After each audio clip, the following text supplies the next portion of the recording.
Le barreau de Port-au-Prince s'incline aujourd'hui devant la mémoire du bâtonnier Dorval et célèbre une vie marquée par la diversité des engagements, mais unie par l'amour du droit. Une diversité convergeant vers la volonté inlassable de mettre la science juridique au service du pays.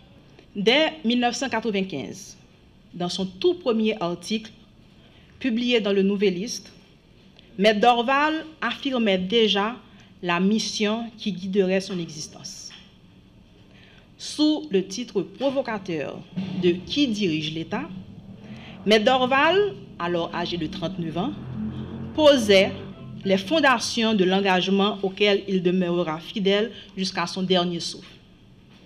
Il disait ceci, je cite, « Revenu de France depuis 2 ans après ma thèse de doctorat en droit, je m'étais gardé d'opiner et de prendre position sur les sujets qui agitent ou passionnent la vie politique nationale, choisissant en revanche d'être un observateur très attentif et légitimement intéressé. Aujourd'hui, le moment est venu pour moi de rompre ce silence instructif devant le désordre qui règne au niveau de l'État de mon pays. En toute indépendance et dans un souci de rationalité et d'objectivité, je me trouve forcé d'intervenir non seulement en tant que citoyen de cet État, mais aussi en tant que spécialiste et professeur de droit public ou de droit de l'organisation de l'État, pris ici au sens large. » Fin de citation. En application de la résolution de l'Assemblée générale extraordinaire des avocats adoptée le 22 septembre 2020, laquelle consacre en son article 1er le 28 de chaque mois comme jour du bâtonnier Dorval, le Conseil a jugé opportun d'inviter en ce jour du 28 août une palette de personnalités à prendre la parole afin de rendre un digne hommage à Maître Montferrier Dorval. La diversité de leurs voix et de leur parcours reflète la pluralité des engagements auxquels Maître Montferrier Dorval a consacré sa vie et dont son héritage demeure porteur. Nous nous réunissons aujourd'hui pour rendre un hommage mérité à la mémoire d'un être qui nous est cher, fraternellement, j'allais dire, charnellement et symboliquement. Il s'agira au cours de cette matinée d'explorer avec ceux qui l'ont côtoyé les différentes facettes d'un personnage complexe au parcours trop tôt interrompu, suspendu par des événements dont le caractère immonde ne cesse de nous surprendre et de nous renseigner sur ce dont est capable l'être humain, du meilleur comme du pire. L'hommage du jour vise donc, pour que l'arbre du dossier judiciaire ne cache la forêt des facettes multiples de l'héritage du bâtonnier Montferrier Dorval, à en éclairer différentes portes d'entrée. Mais à un moment de la durée, il faudra bien mettre l'État au banc des accusés. La marche de la justice est aussi à ce prix. Les autorités étatiques ne pourront indéfiniment prétexter ignorance. L'histoire jugera et, comme d'habitude, elle jugera d'abord les juges. Le combat que nous menons depuis 2020 n'est donc pas fini. Le Conseil de l'Ordre a retenu cette date symbolique pour publier un numéro spécial de la revue La Basoche dédié à la mémoire du bâtonnier Dorval. La décision de réunir en un numéro spécial les allocutions circonstancielles d'importance, les différents mots et notes du Conseil, le pictogramme du calvaire judiciaire des 5 années qui ont suivi le tragique assassinat du bâtonnier Dorval, ne dérive pas du simple besoin d'en faciliter l'archivage et la diffusion, ni même de la tentation de faire culte en magnifiant la personne du bâtonnier. Elle procède résolument de la volonté de laisser des traces magnétiques de celui qui a mené un combat pour nous et aussi de conserver la chronique douloureuse des actions entreprises pour que justice soit rendu à notre bâtonnier tombé sur les balles assassines avec sa parole prophétique sur les lèvres. Nous nous souvenons d'un drame qui a marqué à jamais notre profession et notre conscience collective. L'assassinat brutal du bâtonnier Montferrier d'Orval, survenu le 28 août 2020 devant son domicile à Pellerin. 5 années se sont écoulées, 5 longues années de douleur et de questionnement. Et pourtant, il nous faut le dire avec gravité et stress. À ce jour, aucune lueur de justice n'a encore brillé pour lui. Son absence est une plaie béante dans nos cœurs, aussi bien dans la conscience d'une nation qui doit absolument et plus que jamais défendre l'état de droit. Nous avons l'obligation de préserver vivant l'héritage d'un homme qui a incarné avec éclat l'ouverture intellectuelle, humaine et professionnelle. Le bâtonnier d'Orval était avant tout un homme de pensée, de vision et de réforme. Son engagement pour une justice plus accessible et plus équitable témoignait d'une volonté profonde d'adapter notre profession aux défis contemporains.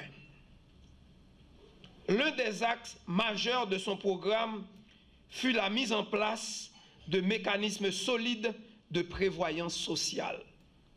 Avec M. d'Orval, nos discussions juridiques étaient très longues. On n'en finissait jamais, mais toujours dans la rigueur, dans la démonstration. M. d'Orval aussi, je me souviens de M. d'Orval comme un passionné du droit. Après avoir écrit son livre sur la nationalité, M. d'Orval travaillait également sur un livre d'introduction au droit, parce qu'on en a discuté. Et un jour, il lui a me dire, avec de la méthode, de la rigueur, un juriste bien formé n'a pas de limite en droit. Il n'y a pas de différence. Vous pouvez faire du droit public autant que le droit privé. Vous pouvez apprendre tout seul. Et ce que je dois dire, c'est maintenant que je découvre qu'il avait parfaitement raison. Un juriste bien formé, avec de la méthode, de la rigueur, peut tout apprendre. Mais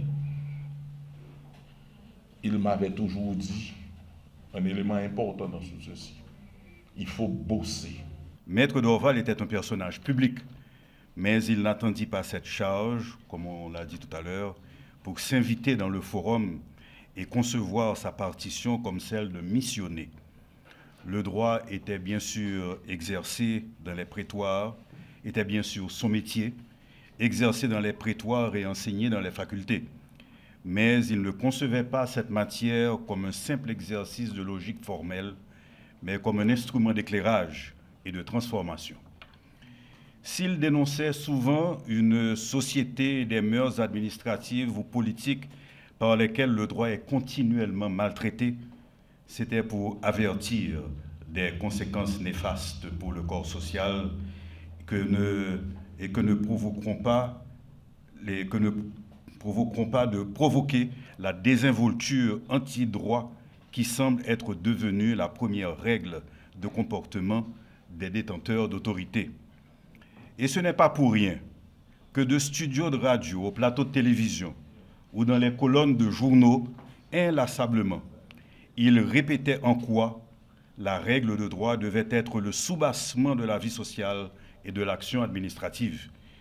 On retient encore comment, devant l'incurie de l'administration ou la mauvaise foi de l'autorité, il a vulgarisé le concept de la formalité impossible.